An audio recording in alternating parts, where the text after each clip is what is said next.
I might have known. You people are the only ones who still refer to me by my non-spiritual name.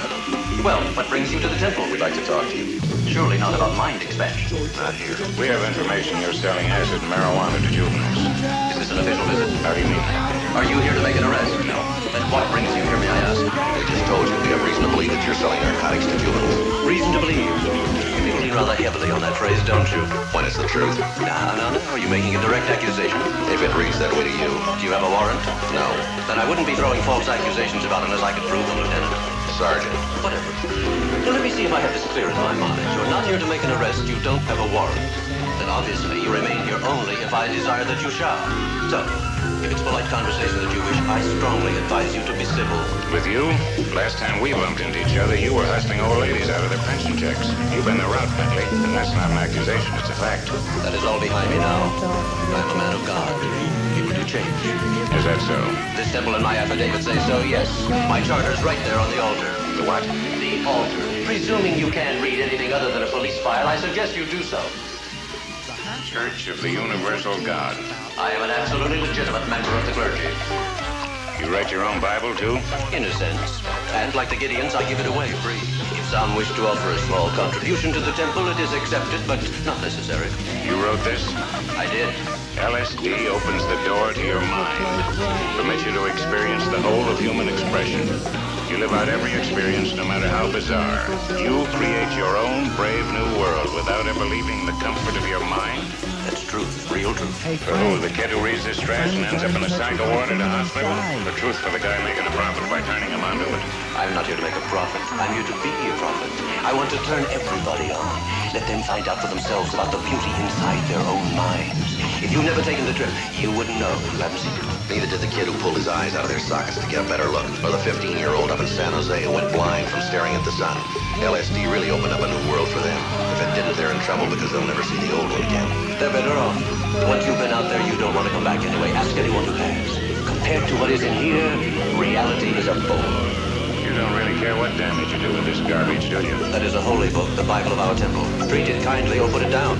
How to manufacture LSD, the cultivation of marijuana. I don't see anything in here about methadone. I'm devoting an entire book to that.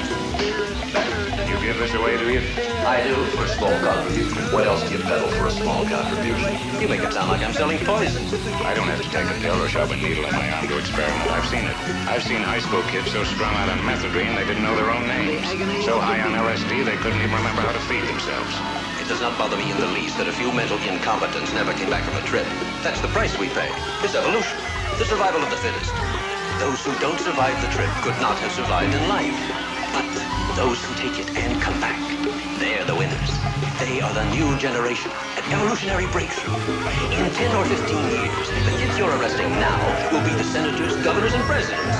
They'll be running the universities and writing the laws of the future. How many kids have you sold acid to? Ideas, that's all I sell. But you take LSD, don't you? In the book, I've said so in print. I admit it, I smoke marijuana. I take LSD from time to time. Nothing you can do about that, is there? How many times have you taken acid? Several hundred times. And look at me. I'm the same as you are. Maybe more so. Why don't you arrest me? You have my book as proof. It takes physical proof, you know that. And if we had any, you'd have been in jail a long time ago. So there you have it, my friend. As I've been saying, I deal in ideas. Nothing more. So? I may even sell you a few. Plug Sell me directions to the men's room. Do you really believe that smoking marijuana automatically transforms an otherwise normal human being into a depraved and raving dope fiend? We know that too many kids hooked on heroin began with marijuana. On the books, possession of marijuana is classified a felony. You may be bound by public policy to enforce the law, but privately, just between us. Don't you think the law is stupid? It's still a law. Possession of marijuana is a felony. It is classified as a narcotic by the federal government. It changes perception of time, space, distance. It warps judgment. No law that restricts what I can do to myself in the privacy of my own home, on my own land, is a good law. Policemen have no right to tell me if I may or may not smoke cigarettes, drink liquor, or use narcotics.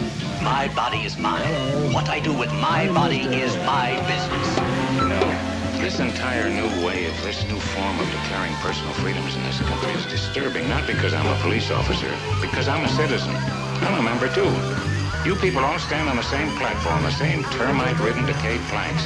What about my freedoms, my rights, my family's way of living? You don't concern yourselves with that, do you? You say no law or authority has the privilege of depriving you of anything, so long as it concerns only you. Isn't that what you insist? Precisely. I claim the birthright to live my life as I deem fitting and proper. And what about me? I don't blow weed. I don't drop acid. You do. And when you do, you lose judgment. You have hallucinations. Hallucinations that can and do prove dangerous. Not only to you, the user, but to people around you. People who don't want your warped and distorted sensibilities to interfere with their way of life. Sometimes even to the point of taking their life. Now suppose you tell me, what gives you a privilege greater than God's? You go ahead. You live your life the way you see fit. But don't you crowd me. I demand the self-same right.